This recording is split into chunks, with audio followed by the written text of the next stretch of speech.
Okay guys, mabuhay, maligayang pagbabalik sa aking YouTube channel. Maging aral na sana ito sa mga content creator na gawa ng content at na talagang to the point na napapahamak ng ibang artista to the extent na gano'n na nagagamit ng mga artista at parang sa kanila ay baliwala lang yon. So, nagkataon lang kasi na nakita ni Mon Confiado ang pinost na yon ng isang content creator at nakipag-usap siya doon. At eto na nga ang development. Ayon, so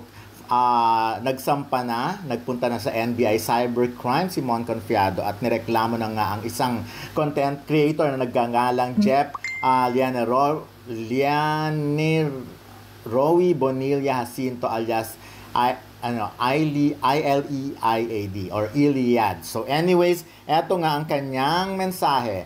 Dear Mr. Jeff Leonor Bonilla Jacinto alias Iliad, naway maging aral sa iyo ito at sa ating lahat na ang paggamit ng pangalan at larawan ng walang pahintulot ay krimen, na hindi lahat ng jokes ay nakakatawa at hindi lahat ng jokes ay para sa lahat.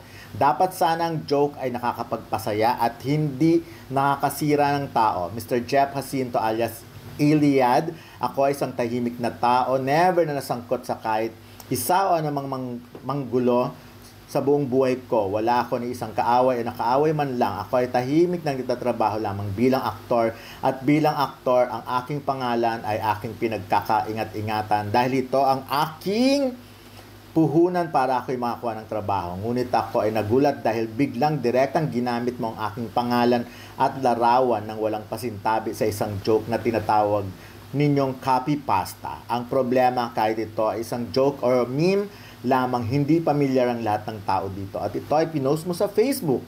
Alam mo naman ang mga tao ay napakadaling maniwala sa mga ganyang post. Siyempre ang ilan dyan ay maniniwala at i-repost agad dahil katulad mo ay gusto lang din makakuha ng mga likes kahit may masagasaan. Ako ay may mga ginagawang pelikula, may mga endorsements at may ongoing na transaction para maging brand ambassador na isang produkto. Paano kung dahil sa maling pagkakaintindi sa joke mo ay maapektuhan ang aking mga trabaho? Dapat ba ay tumahimik lang ako? Dapat ba ako ang mag-adjust para at pabayaan ko na lang at huwag na akong mag-react? Mr. Jeff Jacinto, ulitin ko, ako ay nananahimik at pinulo mo. Pero nung nag-comment ako sa post mo at sa messenger mo, sinabihan mo pa ako ng, is this a threat? Hindi mo pa din ito tinanggal hanggang kinabukasan ng gabi. Oo, nag-public apology ka, kunwari later on, pero sarcastic at hindi sincere. At wala ni katiting na pagsisisi at proud ka pa sa ginawa mo. At ginagawa ninyo pa akong katatawanan ng mga followers mo at ngayon, ikaw na ang biktima at ako na ang masama. Ngayon, Mr. Jeff Jacinto, gusto kong ipaalam sa iyo na ang inihain kong kaso sa NBI ay hindi joke. Ito ay totoo. Seseryosohin natin to para maging aral sa ating lahat. I'm looking forward to personally meet you in court, Mr. Jeff Jacinto. Godspeed. Godspeed.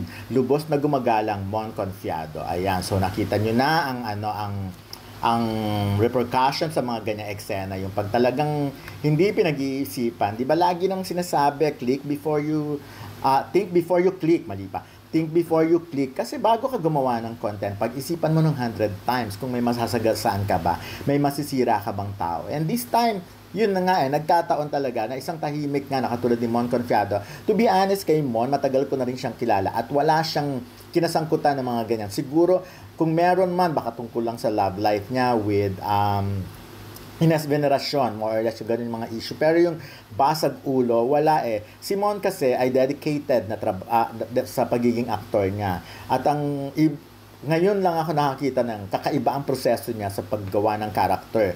Like, yung movie nila Ian Veneracion at Heaven Paralejo, yung Nanahimik ang Gabi, talagang nagulat ako sa preparasyon niya doon. Na siya pala ay hindi basta-basta dumarating sa set. Kumbaga, nagkakaroon talaga siya ng immersion. Ginagawa niya ang lahat para maging kapanipaniwala ang kanyang pagganap. To the point na halos hindi na siya maligo. But anyways, ayan nga. So, marami ang nagkokomento at sinasabi nga kay Mon na ituloy ang kaso at huwag basta-basta tatanggap or wag tanggapin ang paghingi ng patawad. Kasi syempre, hindi nga naman biro yung isangkot mo sa isang hindi magandang sitwasyon ng isang artista, no?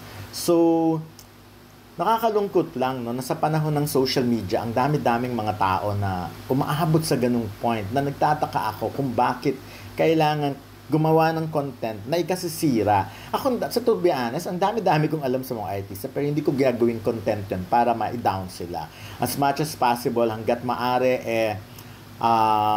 ma-uplift ko talaga ang image ng mga artista na dapat lang i-uplift, yung mga ganon. Kasi syempre, pinaghirapan nila ang mga pangalan nila at hindi yun basta-basta pwedeng sirain mo lang ng ganon-ganon. Especially si Mon Confiado na alam naman natin na hindi naman siya yung talagang leading man material, pero ginawa niya ang lahat para maging mahusay siyang aktor at talagang pinakita niya, pinanindigan niya kung saan siya mahusay. At nakita niyo naman sa amin na lang, no, sa sa Eddies, nakadalawang best supporting actor na siya. At magkasunod na taon pa yon. Ganon kahusay si Mon. At madaling pakisamahan si Mon Confiado. Kaya nakakalungkot lang na para sa ibang tao, ang dali-dali nilang gumawa ng content at gamitin ang mga artista. So, sana nga again ay magsilbing aral ito sa lahat kasi hindi talaga biro ang nangyari at yung mga ganitong sitwasyon. Maging aral talaga ito sa inyong lahat or sa ating lahat.